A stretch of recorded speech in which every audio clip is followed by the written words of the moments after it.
Hello everyone, welcome again in this online platform of engineers classes for you। जैसा कि continuation में जो है और लेक्चर मेरा रन कर रहा है, बिल्कुल भी कॉन्सेप्ट के साथ क्वेश्चन डिस्कस कर रहे हैं, इंपॉर्टेंट क्वेश्चन जो आपका जेएसएससी से रिलेटेड काफी बेनिफिशियल होने वाला है।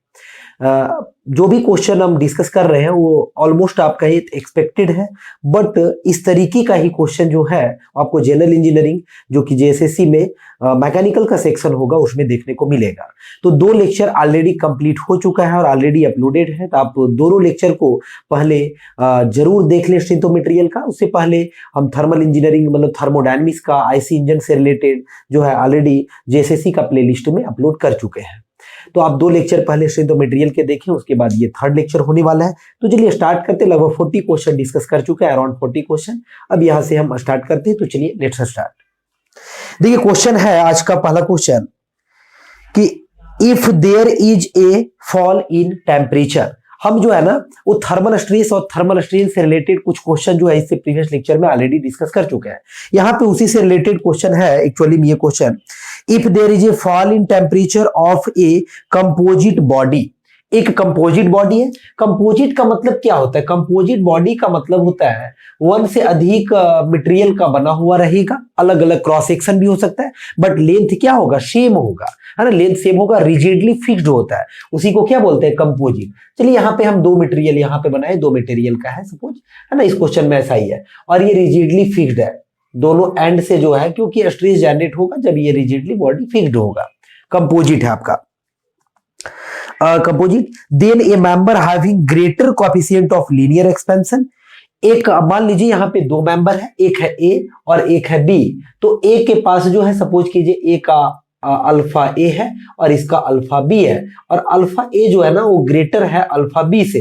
थर्मल एक्सपेंशन कोएफिशिएंट मान लेते हैं कि आपका ए का ग्रेटर है। ऐसे भी हम समझने के लिए थोड़ा सा, यदि कॉपर ले ले, कॉपर और एक स्टील ले ले, तो कॉपर का जो होता है ना थर्मल एक्सपेंशन कोएफिशिएंट जो होता है वो ज्यादा होता है as compare to the steel. Copper का थर्मल एक्सपेंशन कोएफिशिएंट ज्यादा होता है एज कंपेयर टू स्टील। तो चलिए ऐसे मान लिए कि इसका ज्यादा है और इसका कम है। तो देखिए क्या पूछा है, linear expansion will be subjected to compressive stress। A member having greater, जिसके पास होगा, हम इससे प्रीवियस लेक्चर में लास्ट क्वेश्चन तरफ जो है, लास्ट क्वेश्चन की तरफ ही ऐसा ही क्वेश्चन डिस्कस किए हैं कि देखिए क्या होगा, जिसके पास एक्सपेंशन कोएफिशिएंट ज्यादा होगा वो क्या करेगा? टेम्परेचर जब राइज करेगा, एक्चुअली में यहाँ पे फॉल का बात है, चीजें समझिए। इससे पहले क्वेश्चन हम प्रीवियस लेक्चर में किए थे ना, उसमें राइज का बात था। टेम्परेचर फॉल करेगा, दोनों बॉडी का टेम्परेचर फॉल कर रहा है। टेम्परेचर फॉल करने का मतलब क्या होगा? टेम्परेचर फॉल करने का मतलब होगा कॉन्ट्रैक्शन होगा। टेम्परेचर फॉल करने के बाद मतलब क्या होगा स्टूडेंट? कॉन्ट्रैक्शन होगा। तो कॉन्ट्रैक्शन होगा, दोनों मेंबर में कॉन्ट्रैक्शन होगा। ऑब्वियस है कि जिसका एक्सपेंशन कोएफिशिएंट ज्यादा होगा उसमें कॉन्ट्रैक्शन रैपिडली होगा, है ना, उसमें रैपिडली कॉन्ट्रैक्शन होगा, यानी कि इसमें ज्यादा कॉन्ट्रैक्शन होगा, इसमें स्लोली कॉन्ट्रैक्शन होगा। आप इसमें बोल सकते हैं आपका क्या होगा? रैपिडली कॉन्ट्रैक्शन होगा, रैपिडली कॉन्ट्रैक्शन होगा, सी मतलब कॉन्ट्रैक्शन, और इसमें जो होगा वो आपका स्लोली कॉन्ट्रैक्शन होगा, सी का मतलब कॉन्ट्रैक्शन। तो अब देखिए किसमें कैसा स्ट्रेस इंड्यूस होगा ये ध्यान दीजिए, अब चीजों को समझिएगा। दोनों रिजिडली फिक्स्ड है, ये वाला जो मटेरियल है ना ये रैपिडली कॉन्ट्रैक्ट कर रहा है, रैपिडली कॉन्ट्रैक्ट कर रहा है, ये स्लोली कॉन्ट्रैक्ट कर रहा है, लेकिन दोनों रिजिडली फिक्स्ड है बिल्कुल भी, looking like a single member, ऐसा कंपोजिट है, लेकिन एक जैसा आपको दिखेगा क्योंकि लेंथ वगैरह सब सेम होता है। तो क्या होगा? कॉन्ट्रैक्ट ये रैपिडली करेगा, ये स्लोली करेगा। जो रैपिडली कॉन्ट्रैक्ट करेगा, है ना, एक्चुअली में फिक्स है ऊपर किया हुआ, जो रैपिडली कॉन्ट्रैक्ट करेगा उसको वहीं पे रहने के लिए क्या उस पे स्ट्रेस आएगा? उस पे जो स्ट्रेस आएगा ना वो टेंसाइल वाला स्ट्रेस आएगा। और जो स्लोली हो रहा है वो स्लोली जो हो रहा है वो स्लोली वाला में क्या आएगा? क्योंकि रैपिडली कॉन्ट्रैक्ट कर रहा है ना, और उसको यहीं पे रखना है। मान लीजिए जल्दी से नीचे आ रहा है, यहीं पे रखना है, तो क्या उसको खींच करके रखना पड़ेगा ना, तो इसका मतलब उसमें टेंसाइल स्ट्रेस जनरेट होगा जिसका अल्फा ज्यादा होगा। और एक मेंबर जिसका स्लो है, ये बिल्कुल भी कॉन्ट्रैक्ट कर रहा है, एकदम स्लोली स्लोली कॉन्ट्रैक्ट कर रहा है, तो इसमें कैसा वाला आएगा? इसमें आपका कंप्रेसिव वाला आएगा, उसका रिवर्स आएगा। इसमें कैसा वाला आएगा? कंप्रेसिव स्ट्रेस आएगा। तो याद रखेंगे जब टेम्परेचर फॉल का बात हो, जब टेम्परेचर फॉल का बात हो, एकदम हमेशा याद रखेंगे। तो उस कंडीशन में जिसका अल्फा जिसका अल्फा बड़ा होगा उसमें आपका टेंसाइल स्ट्रेस इंड्यूस होगा, और जिसका अल्फा छोटा होगा उसमें कंप्रेसिव स्ट्रेस इंड्यूस होगा। और जब टेम्परेचर राइज का बात होगा, प्रीवियस लेक्चर में डिस्कस किए थे, तो जिसका भी अल्फा जो है वो ज्यादा होगा उसमें आपका कंप्रेसिव स्ट्रेस इंड्यूस होगा, और जिसका अल्फा कम होगा उसमें आपका टेंसाइल स्ट्रेस इंड्यूस होगा। ये इतना ही कॉन्सेप्ट, इतना कॉन्सेप्ट से आप कोई भी क्वेश्चन को कर सकते मेरे प्यारे स्टूडेंट।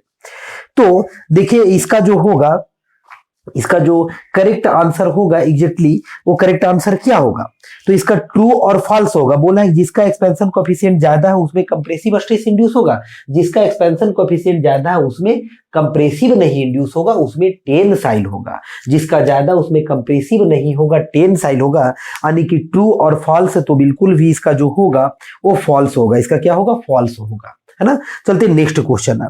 द थर्मल और temperature stress is a function of, पूछा है कि थर्मल स्ट्रेस और टेम्परेचर स्ट्रेस किसका फंक्शन है। तो थर्मल स्ट्रेस जो होता है वो क्या होता है, फॉर्मूला इसका अल्फा डेल्टी इंटू क्या होता है, ई होता है। तो अल्फा डेल्टी इंटू ई होता है। जरा देखिए किसका फंक्शन है, इंक्रीज इन टेम्परेचर का, मॉडुलस ऑफ इलास्टिसिटी का, कोएफिशिएंट ऑफ लीनियर एक्सपेंशन या coefficient of thermal expansion, all of these. तो एक्चुअली में देखिए ये इसका भी फंक्शन है, कोएफिशिएंट ऑफ लीनियर एक्सपेंशन का ही, ये टेम्परेचर का भी है, चेंज इन टेम्परेचर का भी, ये अंश मॉडुलस ऑफ इलास्टिसिटी का भी है। तो बिल्कुल भी इसका जो होगा आंसर वो होगा all of these. All of these जो होगा इसका करेक्ट आंसर होगा option number D. Next question है, when a circular bar tapering uniformly from diameter D1 to D2। एक टैपरिंग बार है, मतलब इस तरीके का है टैपरिंग बार, इसे पहले भी डिस्कस किए थे। अब ये टैपरिंग बार का एक डायमेंशन है D1 और एक डायमेंशन है D2, टैपरिंग बार है। तो इस कंडीशन में क्या किया जा रहा है, is subjected to an increase in temperature then thermal stress induced. जब टेम्परेचर इंक्रीज किया जाएगा, इस टैपरिंग बार का टेम्परेचर इंक्रीज किया जाएगा, तो इसमें थर्मल स्ट्रेस कैसा इंड्यूस होगा। तो याद रखेंगे थर्मल स्ट्रेस बराबर जो होगा वो होगा alpha delta E into D1 by D2, alpha delta E into D1 by D2, ठीक है। Alpha delta E into D1 by D2, यानी कि ऑप्शन नंबर ए में ही है ना। एक्चुअली में दोनों जब सेम होगा, मान लीजिए अब इसमें कैसे इसको आप याद रखेंगे ये फॉर्मूला को, सपोज कीजिए दोनों D1 बाई D2 सेम हो गया, मतलब ऐसा मेंबर हो गया, यानी इस मेंबर में D1 और D2 है, और D1 बराबर क्या है, D2 है, दोनों बराबर हो गया, D के बराबर हो गया मान लीजिए। तो दोनों बराबर हो जाएगा तो ये कट जाएगा, तो बचेगा क्या, अल्फा डेल्टी इंटू क्या बचेगा, ई बचेगा ना।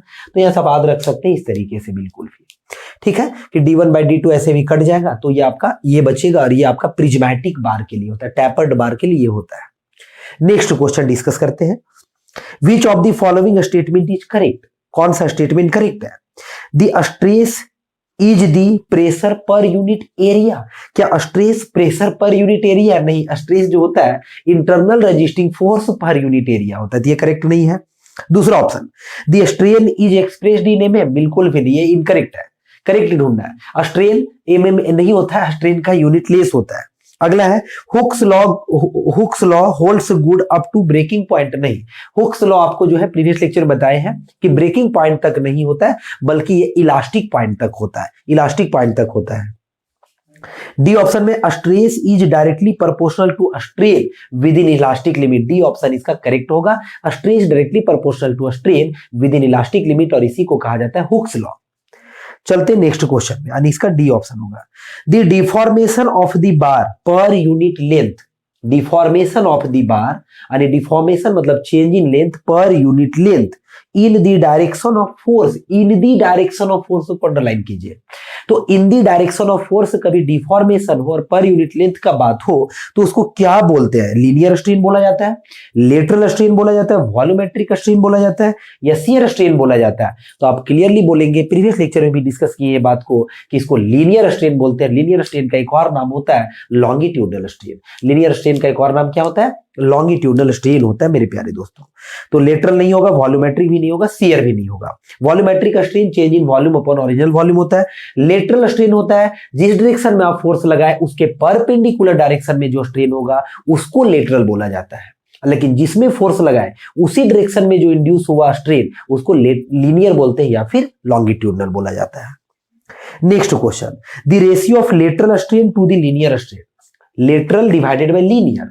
पूछा गया कि लेटरल स्ट्रेन यानी एक स्ट्रेन है जो कि है लेटरल, है ना। लेटरल स्ट्रेन मतलब क्या हुआ, परपेंडिकुलर डायरेक्शन होला, और लीनियर का मतलब क्या हुआ, जिस डायरेक्शन में फोर्स लगाए। लीनियर स्ट्रेन, इसका रेशियो क्या होता है, प्रीवियस लेक्चर में बताए हैं, फिर से बता रहे हैं। इसका रेशियो को बोला जाता है म्यू, और म्यू को एक और टर्म से दिखाया जाता है 1/m, यानी कि इसी को बोलते हैं पॉइजन्स रेशियो। 1/m या फिर म्यू उसका नोटेशन होता है, पॉइजन्स रेशियो होता है ये। ठीक है, तो इसका होगा आंसर डी ऑप्शन होगा पॉइजन्स रेशियो।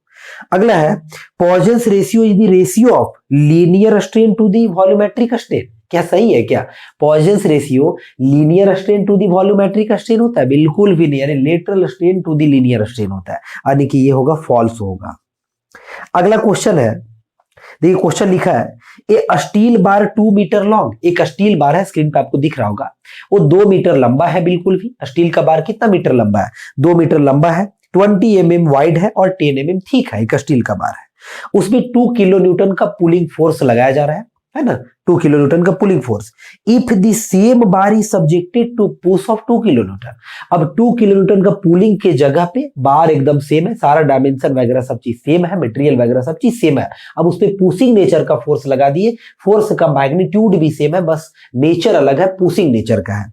तो बताइए कि Poisson's ratio of the bar in tension, जब टेंशन में था तब पॉइजन्स रेशियो, खाली जगह, the Poisson's ratio of the bar in compression, क्या दोनों में क्या होगा? ऑप्शन में दिया हुआ इक्वल होगा, लेस होगा, ग्रेटर होगा। समझिए थोड़ा सा, पूछा गया ना Poisson's ratio lateral by linear होता है हमेशा ना, और दोनों का नेचर एक्चुअली ये माइनस के साथ होता है, दोनों का नेचर जो होता है अपोजिट होता है ऑलवेज।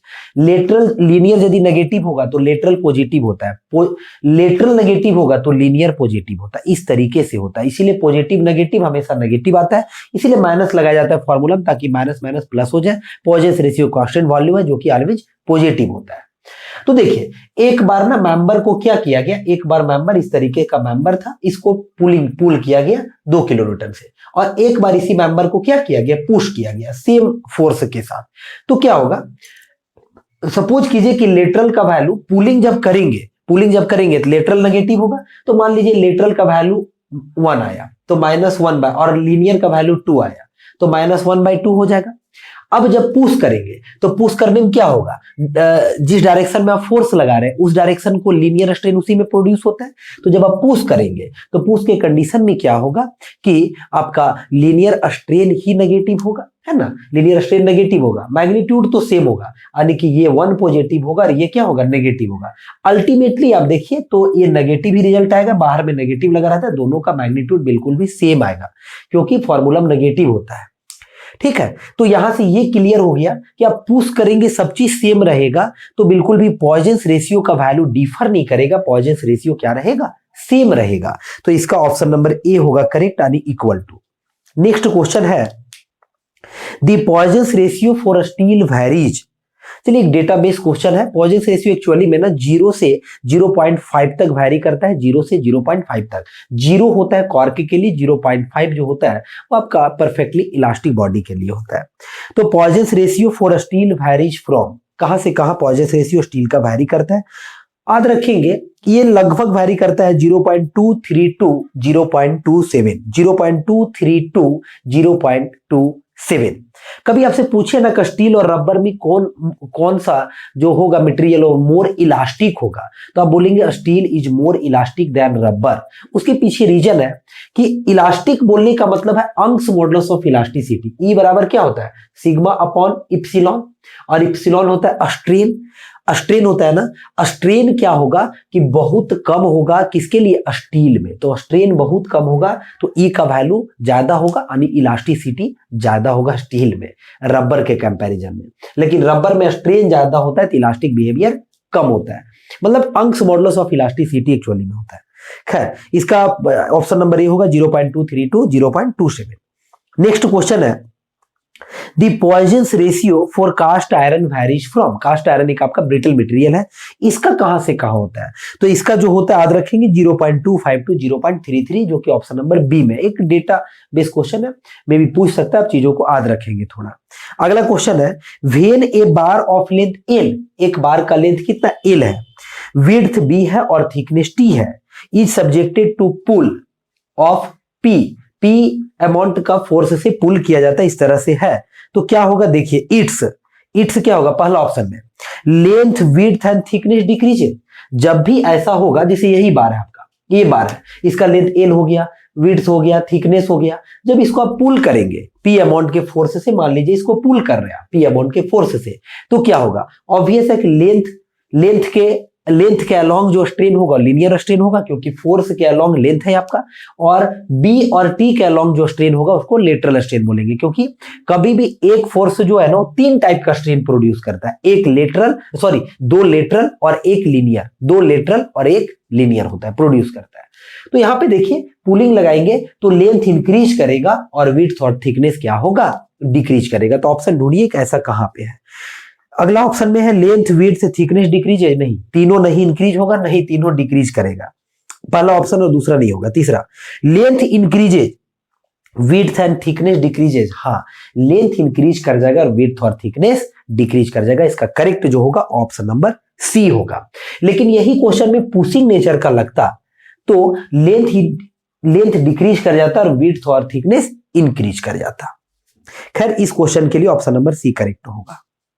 चलते next, the ratio of change in volume to the original volume, change in volume divided by original volume क्या होता है, वॉल्यूमेट्रिक स्ट्रेन होता है मेरे प्यारे दोस्तों। तो इसका ऑप्शन नंबर सी होगा।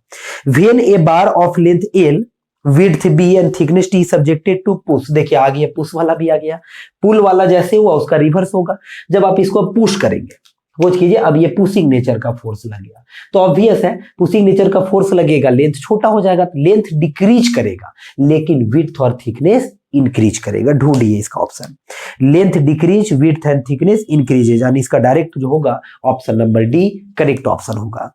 नेक्स्ट है the volumetric strain is the ratio of, volumetric strain किसका रेशियो, सब क्वेश्चन ना सिर्फ रिपीट हो रहा है, पूछने का तरीका अलग है। वॉल्यूमेट्रिक स्ट्रेन किसका रेशियो होता है, change in volume to the original volume. तो देखिए लिखा हुआ है change in volume to the original volume, option number D इसका करेक्ट होगा।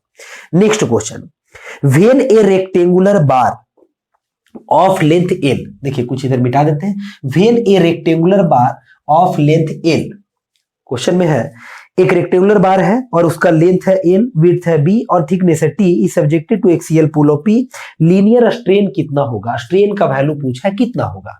अब देखिए अब जानते हैं ई बराबर जो होता है ना कहां से, हुक्स लॉ से, स्ट्रेस बाय क्या होता है, स्ट्रेन होता है। यहां से आप स्ट्रेन बराबर निकाल सकते हैं, स्ट्रेस अपॉन क्या होगा, ई होगा। स्ट्रेस इज इक्वल टू क्या होता है, पी अपॉन ए होता है इंटू ई होगा। अब एरिया यदि निकालना चाहेंगे तो ये रेक्टेंगुलर बार है, इस तरीके का बार है, इसका लेंथ एल है, बी है और टी है, तो एरिया तो यही होगा ना, यानी एरिया के जगह पे आप लिख सकते हैं B into T into E, तो स्ट्रेन बराबर सिंपली हो जाएगा P upon B T into E, P upon B T into E. देखिए ऑप्शन नंबर ए ही इसका करेक्ट होगा, P upon B T into E. Next question, एक rectangular bar है, लेंथ एल है, विड्थ है बी और थिकनेस है T, subjected to pull P, volumetric strain कितना होगा, पूछा गया कि वॉल्यूमेट्रिक स्ट्रेन कितना होगा। क्वेश्चन यही है, सिर्फ इसमें ये पूछा गया ना वॉल्यूमेट्रिक स्ट्रेन का वैल्यू कितना होगा। आइए वॉल्यूमेट्रिक स्ट्रेन पूछा गया आपसे, आप यदि बातें करेंगे ना तो आपको डायरेक्टली ये इसका एक ही एक्सिस में एक्चुअली में फोर्स लगा है, एक ही एक्सिस में फोर्स लगा है।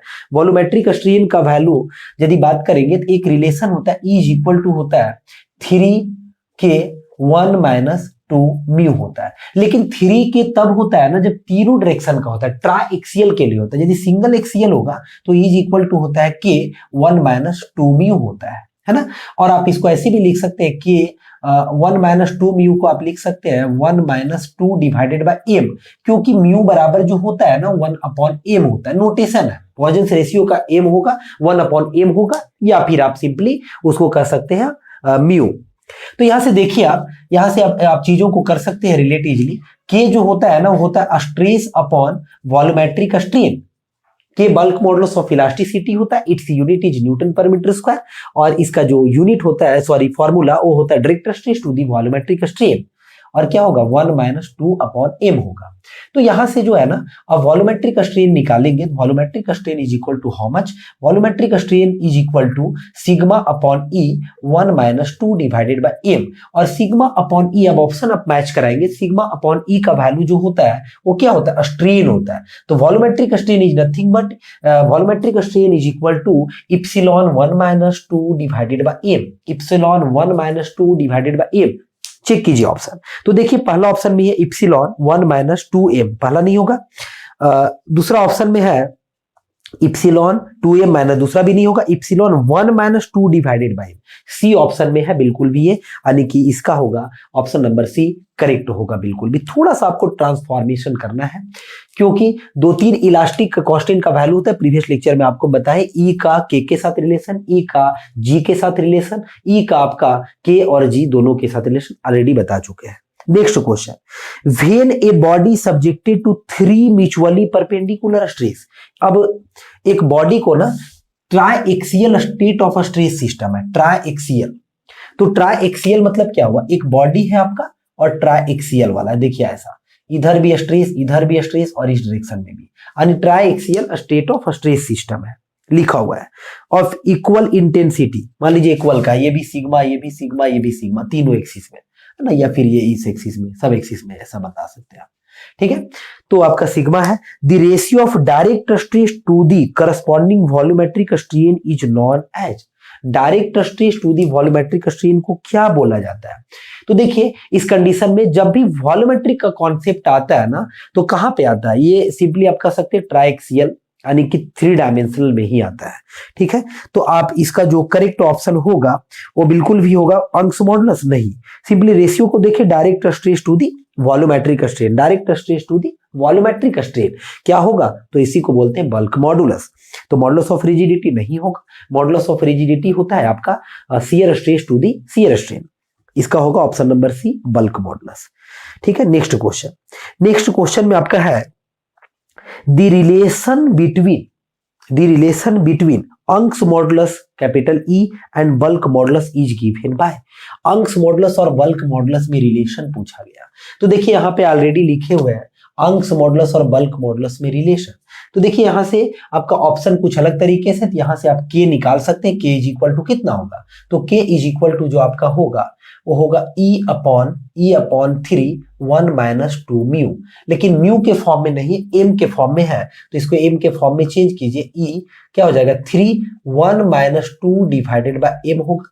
यहां से आप इसको ऐसे भी लिख सकते हैं, एलसीएम आएगा, एम कहां चला जाएगा? ऊपर, यानी एम ई डिवाइडेड बाय कितना हो जाएगा? M E divided by 3 M minus 2। जरा देखिए ऐसा ऑप्शन है कि नहीं? एक ऑप्शन में, पहला ऑप्शन में बिल्कुल भी नहीं है। सेकेंड ऑप्शन में आप जरा देखिए तो सेकेंड भी नहीं है। आप फोर्थ नंबर ऑप्शन देखेंगे, K is equal to M E divided by 3 M minus 2। तो इसका जो होगा इस क्वेश्चन का वो करेक्ट आंसर होगा option number D. Option number D जो होगा वो करेक्ट होगा बिल्कुल भी। चलते नेक्स्ट क्वेश्चन की तरफ। The ratio of bulk modulus two अंश मॉडुलस 4 पॉइजन्स रेशियो 0.25। देखिए बहुत बढ़िया क्वेश्चन, इस तरीके के क्वेश्चन आपको देखने को मिलेगा। पूछा गया है कि बल्क मॉडुलस और अंश मॉडुलस का रेशियो है ना, बल्क मॉडुलस और अंश मॉडुलस का रेशियो। देखिए यहीं से बल्क मॉडुलस के और अंश मॉडुलस क्या होगा? ई। तो के अपॉन ई करेंगे तो क्या हो जाएगा? 1 डिवाइडेड बाय 3 1 माइनस 2 म्यू होगा। फॉर्मूला को ऐसे लिख सकते हैं ना। तो इसका रेशियो क्या होगा जब म्यू का वैल्यू जो है वो 0.25 है? देखिए यहाँ पे 0.25 आप रखेंगे तो कितना होगा? 1 3 1 माइनस कितना होगा? 2 इंटू 0.25 होगा ना। तो इसको आप सॉल्व करेंगे तो कितना होगा? 1। देखिए 2 इंटू 0.25, 2 इंटू 0.25 कितना होगा? 0.5 होगा। और 0.5 को 1 से घटाएंगे 0.5 होगा, और 3 इंटू यानी कि 0.5 है ना। तो इसको आप ऐसे भी लिख सकते हैं, यानी 2 बाई क्या होगा? आंसर इसका 3। 2/3 जो होगा इसका करेक्ट आंसर होगा। 2/3 जो होगा वो इसका करेक्ट आंसर होगा बिल्कुल भी। 2/3 यानी ऑप्शन नंबर बी होगा 2/3। ठीक है, सिर्फ वॉल्यू पुट करना है, फॉर्मूला आपको एक बार लर्न होना चाहिए। नेक्स्ट क्वेश्चन जो है वो है when a cube is subjected to 3 mutually perpendicular tensile stresses पूछा गया है कि when a cube is subjected to 3 mutually perpendicular tensile stresses, तीनों डायरेक्शन में लग रहा है, इक्वल इंटेंसिटी का भी एक डायग्राम बनाए भी है। तो ये बताइए सिग्मा वॉल्यूमेट्रिक स्ट्रेन कितना होगा। देखिए अभी आपको बताए कि जब भी आपका हो ना, जैसे E इज इक्वल टू जो फॉर्मूला होता है ना 3K 1 माइनस 2 म्यू, ये होता है ट्राइएक्सियल के लिए। किसके लिए होता है? ट्राइएक्सियल लोडिंग सिस्टम के लिए होता है, ट्राइएक्सियल लोडिंग सिस्टम, ठीक है। और बाय सिंगल एक्सियल होगा ना तो 3K के जगह पे आपका होगा ओनली K होगा, 3 इसीलिए ट्राइएक्सियल के लिए एक्चुअली भी है। तो यहां से आप यदि देखेंगे रिलेशन वॉल्यूमेट्रिक स्ट्रेन का, तो देखिए कैसे होगा। आप कर सकते हैं, यहां से रिलेट कर सकते हैं चीजों को डायरेक्टली। क्या लिख सकते हैं? तो 3K इज इक्वल टू क्या होता है? सिग्मा अपॉन होता है वॉल्यूमेट्रिक स्ट्रेन, है ना, क्योंकि क्या होता है K is equal to direct stress to the volumetric strain, 1 minus क्या होगा 2 म्यू होगा, E होगा। यहां से आप वॉल्यूमेट्रिक स्ट्रेन फाइंड आउट करेंगे तो वॉल्यूमेट्रिक स्ट्रेन क्या हो जाएगा 3 सिग्मा बाय E होगा, है कि नहीं, और 1 माइनस क्या होगा 2 म्यू होगा।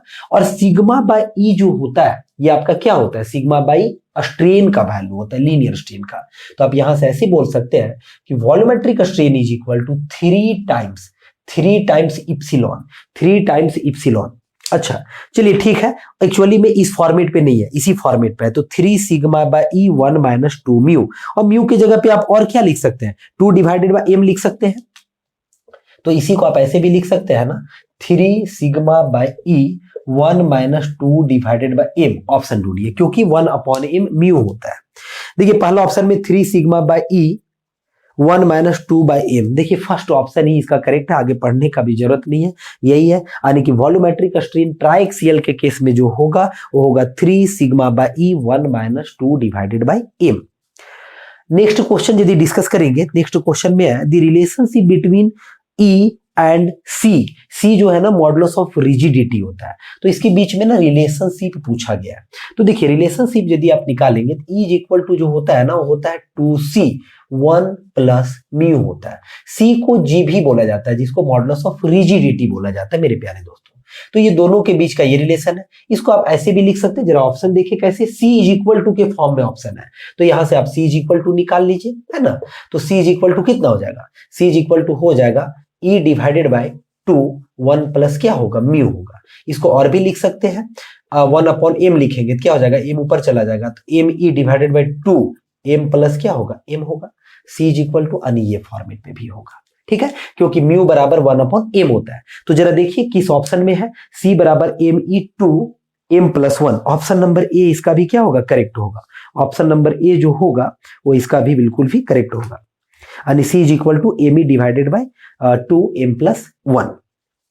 नेक्स्ट क्वेश्चन डिस्कस करेंगे, if the modulus of elasticity of a material is twice. देखिए क्या पूछा गया कि if the modulus of elasticity जो हो वो ट्वाइस हो आपका किसका, मॉडुलस ऑफ रिजिडिटी का, यानी कि इसको आप 2C भी बोल सकते हैं।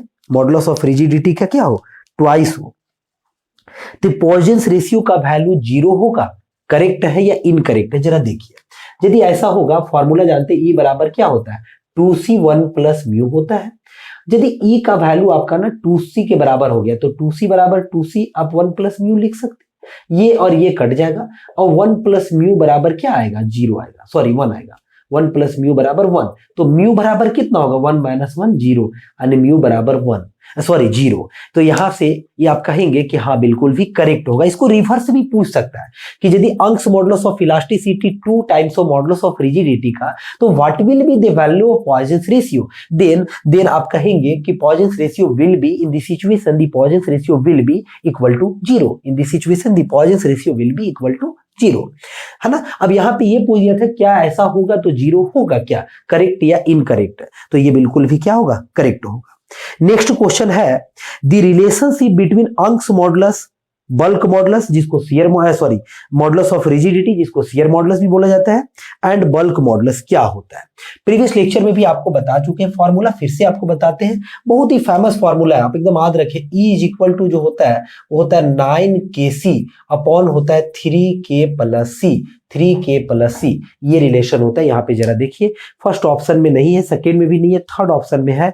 E is equal to 9kc upon 3k plus C, बिल्कुल भी एग्जैक्ट। ये जो होता है तीनों का आपस में रिलेशन है। नेक्स्ट क्वेश्चन डिस्कस करते हैं मेरे प्यारे दोस्तों। The ratio of shear modulus, लिखा हुआ है the ratio of shear modulus two the modulus of elasticity. The ratio of shear modulus to the modulus of elasticity for the Poisson's ratio 0.4 will be modulus shear modulus का modulus of elasticity से ratio. जरा देखिए, shear modulus का modulus of elasticity से, तो इसी formula से हो जाएगा। shear modulus का modulus of elasticity से रेशियो कितना होगा, सॉरी यहां से नहीं, हम फॉर्मूला यहां पर लिख लेंगे। E इज इक्वल टू कितना, 2g होता है, 1 प्लस क्या होता है म्यू। तो यहां से ये बताइए g अपॉन ई क्या होगा, g अपॉन ई जो होगा 1 डिवाइडेड बाई 2, 1 प्लस म्यू होगा। अब आपको बोला गया है ना, इस तरह का क्वेश्चन पूछा जाता है, 1 प्लस म्यू का वैल्यू 0.4 है, तो ये बताइए कितना होगा, ये 1.4 होगा, है ना, यानी 1 डिवाइडेड बाई 2 टाइम्स 1.4 होगा, ये कटेगा 10 यानी कि 5, है ना, यानी कि यहां से आप देख पा रहे हैं कि 5 अपॉन कितना होगा, 5 अपॉन बिल्कुल भी 14, 5 अपॉन कितना होगा 14, 5 अपॉन 14। जरा देखिए ऑप्शन में, जरा देखिए कि क्या है। देखिए पहला ऑप्शन में 5 अपॉन 7 नहीं होगा, दूसरा में 7 अपॉन 5 नहीं होगा, थर्ड ऑप्शन में 5 अपॉन 14 यानी कि 5 अपॉन 14 जो थर्ड ऑप्शन में है वही आपका करेक्ट है। 5 अपॉन 14, 5 अपॉन 14 जो होगा वो करेक्ट होगा। अगला है 14 अपॉन 5, 14 अपॉन 5 नहीं होगा, क्योंकि रेशियो पूछा है g अपॉन ई। ध्यान देना है, कभी गलती से e अपॉन जी करेंगे तो हो जाएगा 14 अपॉन 5। अब डी ऑप्शन को करेक्ट कर लेंगे, लेकिन समझना है g अपॉन ई का रेशियो 5 अपॉन 14 होगा। नेक्स्ट क्वेश्चन है बिल्कुल भी आपका कि the modulus of elasticity for a given material is twice its modulus of rigidity, then the bulk modulus is equal to. देखिए सब क्वेश्चन जो है ना एक दूसरे से रिलेटेड है। क्या बोला गया, देखिए इस फॉर्मूले से ये बिल्कुल भी रिलेट होगा क्योंकि तीनों का रिलेशन है। पूछा गया है कि modulus of elasticity given material का जो है वो आपका ट्वाइस है रिजिडिटी का। इलास्टिसिटी जो है ना वो ट्वाइस है आपका रिजिडिटी का, है ना, ट्वाइस है आपका किसका, रिजिडिटी का, ऐसा लिखा गया है। तो पूछा गया है कि रिलेशन बताइए मॉडुलस ऑफ रिजिडिटी, तो पूछा गया एक मिनट की तरह, हाँ, तो पूछा गया then bulk modulus is equal to, यानी k is equal to how much. जरा देखिए यहां से, देखिए आप यहां से 2 तो नहीं कैंसिल होगा, c से c कैंसिल आउट हो जाएगा ना। यहां से इसको मल्टीप्लाई करेंगे क्रॉस, तो कितना होगा 3 इंटू 2 6k होगा, और प्लस कितना होगा c इंटू 2 2c होगा, इज इक्वल टू होगा 9k।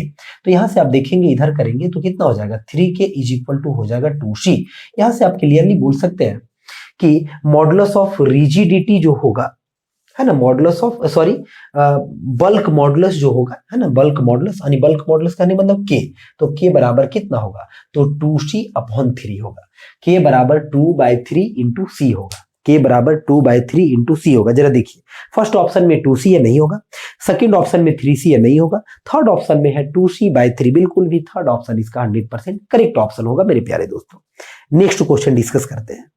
दी अंश मॉडुलस ऑफ ये मटेरियल इज 125 गीगा पास्कल।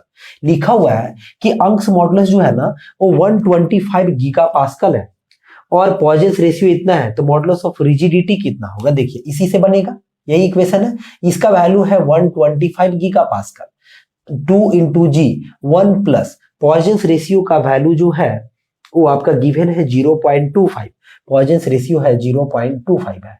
तो यहां से देखिए g बराबर कितना आएगा, तो g बराबर हो जाएगा 125 डिवाइडेड बाई 2 टाइम्स 1.25 हो जाएगा, है ना। यहां से पॉइंट को हटाएंगे 100 होगा, ये कट जाएगा, ये हो जाएगा, यानी कि आ जाएगा 50 giga pascal is your correct answer.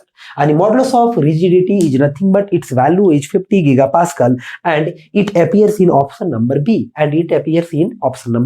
Option number B is your correct option. Next question. Which of the following statement is wrong? पढ़ते हैं। The deformation of the bar पर unit length in the direction of force is called linear strain. ये wrong नहीं है, correct है, पहला option correct है, क्योंकि जिस डायरेक्शन में आप फोर्स लगाते हैं उसमें जो स्ट्रेन होता है उसी को लीनियर स्ट्रेन या लॉन्गिट्यूडनल बोलते हैं, मतलब ये करेक्ट है। सेकंड पढ़ते हैं, Poisson's ratio is the ratio of lateral to the linear strain. ये भी करेक्ट है कि Poisson's ratio lateral to the linear होता है। सी में है the ratio of change in volume to the original volume is called volumetric strain. ये भी बिल्कुल भी 100% करेक्ट है डियर। अगला है the bulk modulus is the ratio of linear stress to the linear strain. नहीं, बल्क मॉडुलस होता है direct stress to the volumetric strain, यानी इसका ऑप्शन नंबर डी जो है ये रॉन्ग है बिल्कुल भी, यानी इसका डी होगा। नेक्स्ट क्वेश्चन है, a shear stress across a plane, a shear stress across a plane is always accompanied by a balancing shear stress across a plane and normal to it। देखिए normal to it नहीं, parallel to it। कभी भी ना किसी भी body में balance करने के लिए क्या होता है, जैसे शियर स्ट्रेस इस प्लेन में लगा टॉ, तो उसी मैग्नीट्यूड का टॉ लगेगा लेकिन पैरेलल प्लेन में लगेगा, परपेंडिकुलर प्लेन में नहीं। पैरेलल प्लेन में लगेगा यानी कि ट्रू नहीं होगा, फॉल्स होगा। ये बैलेंस करने के लिए, ताकि ये कपल का फॉर्मेशन करे, बैलेंस कर सके मेंबर को, फॉल्स होगा इसका। Within elastic limit shear stress is, elastic limit के within shear stress is, तो विद इन इलास्टिक लिमिट जो होता है वो शियर स्ट्रेस डायरेक्टली प्रोपोर्शनल होता है शियर स्ट्रेन का। Shear stress directly proportional shear strain, shear strain को फाई से दिखाया जाता है और टॉ से दिखाया जाता है शियर स्ट्रेस को, और यही से आता है tau is equal to G into phi, और इसी जी को बोलते हैं मॉडुलस ऑफ रिजिडिटी, और मॉडुलस ऑफ रिजिडिटी होता है shear stress to the shear strain. तो ये जो होगा ये बिल्कुल भी क्या होगा, directly proportional to shear strain होगा, इसका ऑप्शन नंबर सी होगा। नेक्स्ट है shear modulus is the ratio of, shear modulus, shear modulus को मॉडुलस ऑफ रिजिडिटी भी बोला जाता है। तो शियर मॉडुलस किसका रेशियो होता है, बहुत बार बताया, shear stress to the shear strain का रेशियो होता है।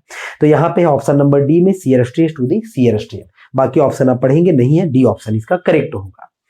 अगला क्वेश्चन है, a localized compressive stress at the area, localized compressive stress at the area of contact between two members, दो मेंबर के कांटेक्ट के बीच में localized जो कंप्रेसिव स्ट्रेस होता है उसको क्या बोला जाता है, टेंसाइल स्ट्रेस नहीं, कंप्रेसिव स्ट्रेस है तो टेंसाइल तो नहीं होगा, बेंडिंग होगा नहीं होगा, बेंडिंग के लिए मूवमेंट का रिक्वायरमेंट होता है, क्रशिंग स्ट्रेस होगा, शियर स्ट्रेस होगा, शियर भी नहीं होगा, इसका होगा क्रशिंग स्ट्रेस। कभी भी दो मेंबर के बीच में जो कंप्रेशन होता है ना, वहां पे जो होता है क्रश हो सकता है, इसीलिए मतलब उसको क्या बोलेंगे, unlocalized compressive stress is also known as crushing stress, यानी इसका ऑप्शन नंबर सी होगा। नेक्स्ट क्वेश्चन जो है इसमें आपको जो है ना वो मैच करवाना है, नेक्स्ट क्वेश्चन में मैच करवाना है। तो आप देखिए कैसे मैच कराएंगे, ये सब ऑलरेडी डिस्कस हो चुका है। पहला में है the change in length due to a tensile या compressive load, change in length कितना होगा, तो PL अपॉन ए ही होगा। देखिए सी में है यानी कि ए का सी होगा, कैसे होगा, तो ए का आपका जो होगा वो आपका क्या होगा, सी होगा, ए का सी होगा, यहां हम बता दे रहे हैं। अब बी में पढ़िए द एक्सटेंशन ऑफ ये circular bar tapering from D1 to D2 कितना होगा, तो बी का जो होगा टैपरिंग जब भी होता है ना तो इसका होगा ऑप्शन नंबर डी, जब भी टैपरिंग होगा तो एक्सटेंशन कितना होगा 4PL अपॉन पाई ई D1 इंटू D2 ऑलरेडी बता दिए, तो इसका होगा ऑप्शन नंबर डी। सी का देखिए क्या होगा, the volumetric strain in A rectangular bar is, एक रेक्टेंगुलर बार में वॉल्यूमेट्रिक स्ट्रेन कितना होगा, तो वॉल्यूमेट्रिक स्ट्रेन होगा, इसका ऑप्शन नंबर बी होगा, इप्सिलॉन 1 - 2 अपॉन एम, यानी कि इसका ऑप्शन नंबर बी होगा। डी में देखिए क्या है, डी का है the relationship between E and के, ई और के का रिलेशन क्या है, तो ई और के का रिलेशन आपको क्लियरली दिख रहा है,